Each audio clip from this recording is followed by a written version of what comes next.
Assalomu alaykum, hurmatli kuzatuvchilar.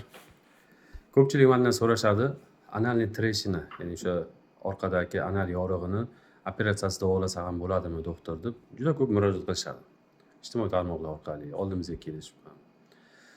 Ko'pchilik bemorlarimizda shunaqa fikr paydo bo'lganki, orqadagi muammo faqat operatsiya qilib davolanadi degan fikr paydo bo'lgan. Albatta bunga o'zimiz ham bir hisobda sababchimiz. Ya'ni vrachlarimiz bemorimiz qabuliga borganda ko'rib tekshirib bo'ldi, buni faqat operatsiya qilish kerak deb jo'natib yuborishadi. Bemor rozi bo'lsa, xo'p, rozi bo'lmasa o'sha og'riqlar bilan yana o'sha o'zi bilgancha lechinaga qilib davom ettiraveradi. Men bugun mutaxassis sifatida shu narsaga javob bermoqchiman. Aynan analniy treshinani.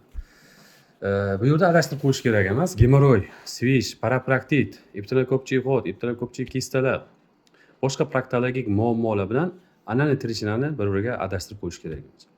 Ya'ni bu ikkalasi ikki xil kasallik. Bugun faqat analniy treshina haqida gapirishamiz. Analniy treshinani shaxsan o'zimni praktikamdan kelib chiqib gapirishim mumkinki, 70% hollarda nima degani 10 ta bemordan 7 tasi maksimum dori bilan, maz bilan, svicha bilan, o'sha maxsus lichina bilan davolash mumkin. Operatsiyasiz davolash mumkin. Bemor keldi, ko'rikdan o'tdi, analniy treshina borligini bildik. Unga sirasi hech qachon shaxsan o'zim operatsiya taklif qilmayman. Agarki operatsiyaga konkretniy ko'rsatma bo'lmasa. Qachon operatsiya qilinadi? Qachonki bemorning kasalligi xronический formaga o'tib ketgan bo'lsa. Bu birinchisi. Xronический formaga o'tganini qayerdan bilamiz? Minimum 6-8 hafta bo'lishi kerak. 6-8 hafta. Ba'zan 6-8 haftalik treshina ham davolasa bo'ladi. Agar uni atrof to'qimasi, granulятsion to'qima o'sib ketmagan, chandiq to'qima, fibroz to'qima rivojlanmagan bo'lsa, kasallikni demak dori bilan maz bilan davolash mumkin. Demak, ikkinchi ko'rsatmasi bemorda haddan ziyod kuchli og'riq. Kuchli og'riqki, uni ko'rasiz, lechina qilib, lechinani to ta'sir qilaman, dorilar o'zining effektini beraman deguncha bemor bu og'riqqa chidamaydi. Bunaqa vaziyatda bemorga tinchgina operatsiya taklif qilasiz. Agar bemorning kasalligi hali boshlanganiga 2 oy, ya'ni 4-6 haftadan kamroq, ko'rganda vizualni tekshirib ko'rganda hali bahromkelar rivojlanmagan, analniy yorug' chuqurlashib ketmagan, atrof to'qimasi fibrozlangan, chandiqlangan to'qima hosil qilmagan va bemorda u darajada bemorni qiynavoradigan darajada og'riqlar bo'lmaydigan bo'lsa, unday vaziyatda nima qilamiz? Bemorga yaxshisi biz lechina taklif qilamiz. Lechina yozib beramiz qo'liga. Lechinada ahamiyat berish kerak bo'lgan narsalar bor. Men oldingi videolarda juda ko'p aytganman. Ko'pchilik shu xatoga yo'l qo'yadi.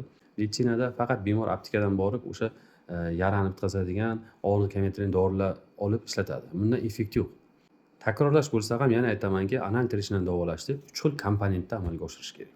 Birinchisi bemorlarda ich kelishini yaxshilash, yumshoqroq keltirishni ta'minlash kerak.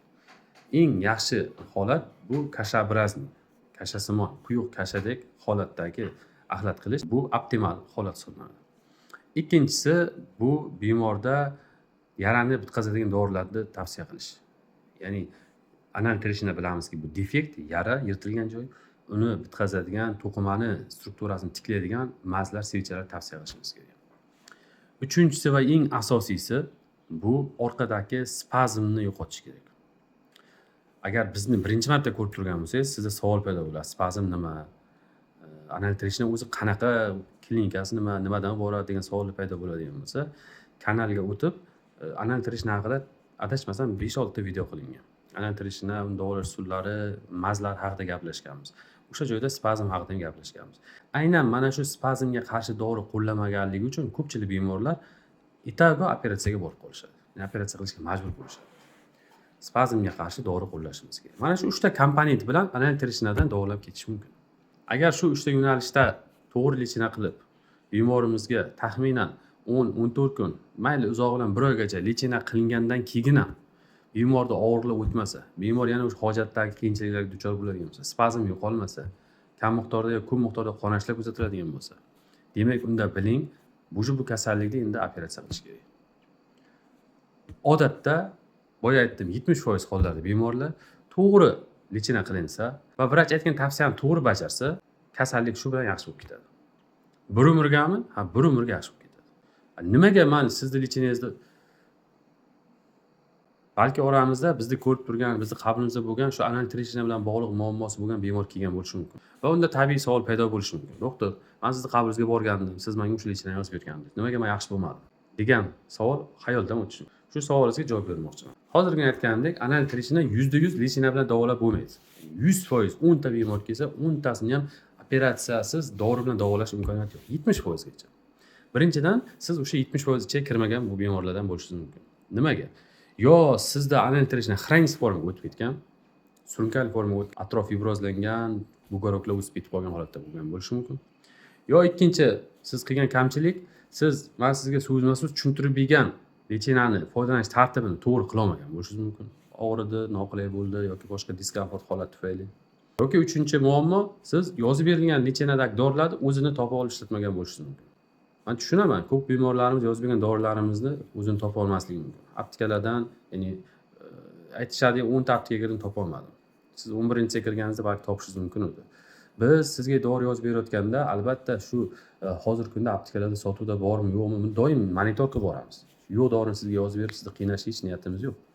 Demak, siz kerakli joyda bormagansiz, kerakli joydan dori qidirmagansiz, o'z dorini ola olmagansiz. O'rniga boshqa dori olib ishlatyapsiz va biz kutgan natijaga yeta olmayapmiz. Nimaga aynan siz yozib bergan dorini olishimiz kerak deydigan bo'lsangiz, men o'sha yozib berayotgan dorilarimni bu praktika, bu amaliyot, tajribadan o'tgan. Sizga o'xshagan bemorlar 100 tasi oldimga kelib, ularga shu dorilarni ishlatib, har xil dorilar bilan kombinatsiya qilib ko'rganimda, eng yaxshiroq natija mana shu dorilar birga ishlatganda olingan. Tushunyapsizmi? Shuning uchun yana aytamanki, sizga yozib bergan dorini o'zini oling. Ikkinchi savol paydo bo'lishi mumkin. Siz firmani dorini yozyapsizmi yoki siz shu topilish qiyin bo'lgan firmani dorini yozyapsizmi deyish savol paydo bo'ladi. Bu savolingizga ham javob bor. Agar qaysi bir doktor firmani dorisini yozayotgan bo'lsa, unda nima bo'ladi? Shu firmani dorilari u ishlayotgan больница yoki частный klinika yoki klinikani atrofidagi aptekalarda bo'ladi.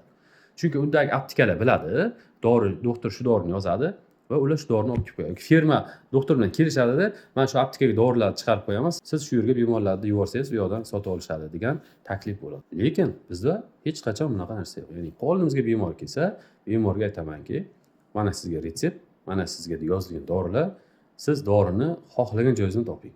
Xohlasangiz Amerikadan olib keltiring, xohlasangiz Izraeldan, xohlasangiz Afrikadan topib keling. Xohlasangiz boshqa bir rayondan oling. Bizga uni ahamiyati yo'q. Oldimizdan olasizmi, boshqa joydan olasizmi, bizga qizig'i yo'q.